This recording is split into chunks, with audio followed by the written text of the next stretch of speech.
Best running back rooms. All right, so I do need to emphasize these are rooms. These aren't just like best running back starter. And if you're watching this and you're like a Nebraska fan, you're like, JR, Gabe Irvin Jr. is not going to be the starter. I'm sorry. I used ourlads.com and just put whoever was first. So, blame ourlads.com. But guys, these are the running back rankings that Athlon Sports put out for their college football magazine this year. I have some thoughts on it, certainly. But Zach, we'll start with you. What are your thoughts here?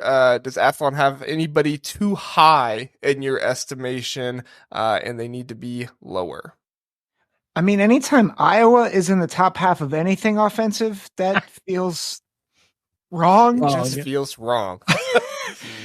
We were talking pre-show, so I might be stealing other guys' thunder, so I apologize. But I don't see how like Minnesota is below Iowa. This might be a stretch. I think Jonah Coleman at Washington, Devin Mockabee at Purdue. I know we're talking rooms, but I'm like, I just don't see Iowa's running back room being better. Now, maybe they are, and it's just the offensive line is stunk. I think Jonah Coleman is better than all of Iowa's running back room. Like, if you told me I could have one Jonah Coleman on my team this year or Iowa's entire running back room, I'm taking Jonah Coleman. Yeah, like I don't understand how. Like maybe they're looking at depth, but like I mean I don't think Rutgers' room is like super deep, but like Common Unga is like the dude. So I just have a hard time with Iowa being up there and Washington being at 14, and I have a hard time with Minnesota being under Iowa too. Like I think both of those are weird. Yeah, a little strange to say the least. Rajeev, your thoughts? Are there any teams here you see that you're just like, too high? Probably wouldn't have them up there. Yeah, I mean, I agree with Zack on Iowa. I think for the most part, up at the top, it looks about right. I mean, you could argue that Oregon is maybe two behind. I mean, obviously with Penn State, they've got a couple guys there that are really good. And I mean, I think we could all agree to Ohio State's top. That makes sense. They've got two absolute studs there. But yeah, I mean, I think Oregon potentially two. Michigan, Donovan Edwards is really good. I think it's hard to really parse up the top. I mean, Kyle Monangai might be the best running back in the conference, and they're sitting at fifth technically. So I think they're okay up top.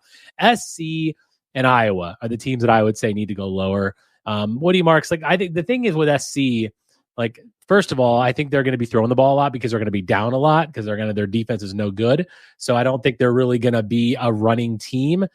So I feel like in the end, if you rank this at the end of the season, both Iowa and SC will drop. I think Michigan State should be higher. I think Washington should be higher. In Minnesota, Darius Taylor, I mean, look, the guy's great. I think that you could argue that Minnesota, and I will never repeat this ever again, you could argue that Minnesota could be competing with Wisconsin a little bit there in that sixth spot. We've got Chaz Malusi and Howie Walker, I think, are really going to have a good year. But Minnesota is always a great running team. Their offensive line is proven year in and year out. They have the ability to play smash mouth football. I mean, we see it all too much, so they need to be higher. Yeah, I mean, you have Jordan Newman as well, Curt, right? I mean, like, Jordan Newman came in and had some good time last year. So how many games Darius Taylor played? Was it 4 or 5? I think at the end it was essentially 4, and then he got like a carry against Nebraska. Maybe it was 4 before the bowl game. I honestly don't remember off the top of my head, but yeah, it wasn't much. So that's where All-Stars I would have the Gophers higher as well.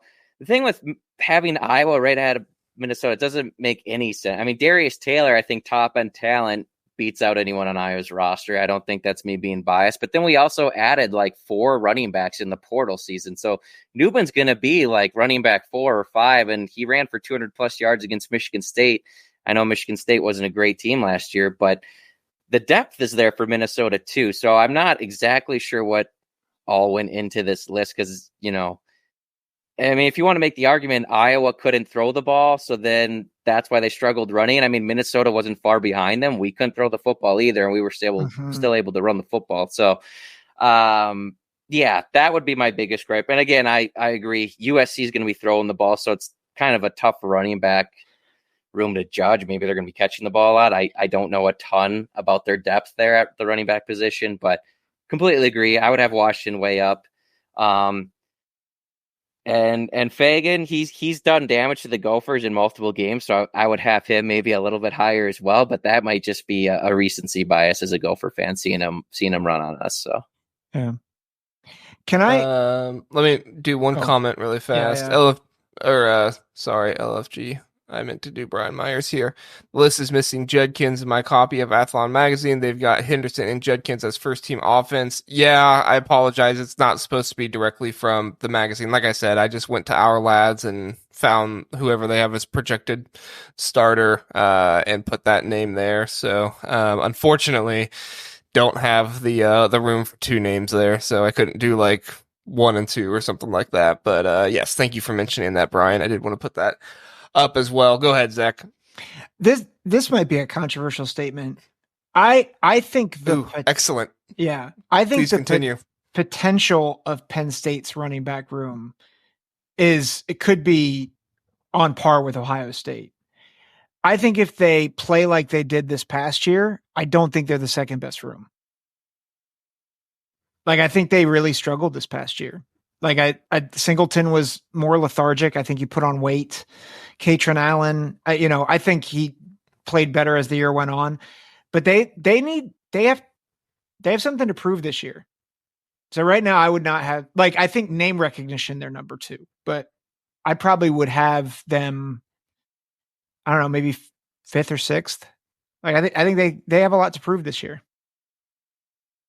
Yeah, I mean, it's the classic case, right, where two guys came in as freshmen and they played really well, and then they come back for their sophomore year and things didn't look as good. You could blame that on offensive coordinator, on that stuff, but Andy Kotelnicki is a very, very smart offensive coordinator. He did some really interesting things at Kansas, and I think he's probably more known for figuring out how to put 2 quarterbacks on the field at the same time rather than 2 running backs, but still somebody who has a lot of creativity and is going to show a lot of things for the defense to try and have to figure out. So, Rajeev, we mentioned a few of the ones near the lower end, but who in your mind do you agree? Washington, maybe Purdue or Illinois, something like that. They have better rooms. I will point out Michigan State did get a transfer from UMass, the only other returning 1,000-yard rusher in the Big Ten, because he had 1,000 yards last year at UMass.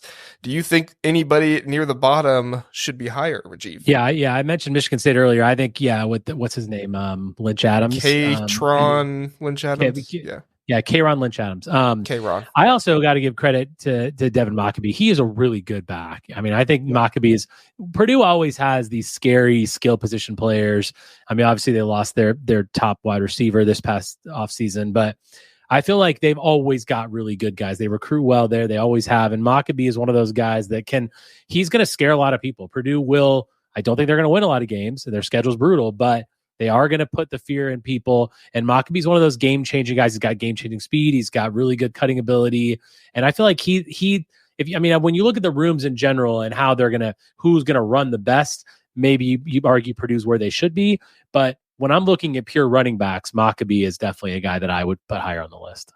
Yeah.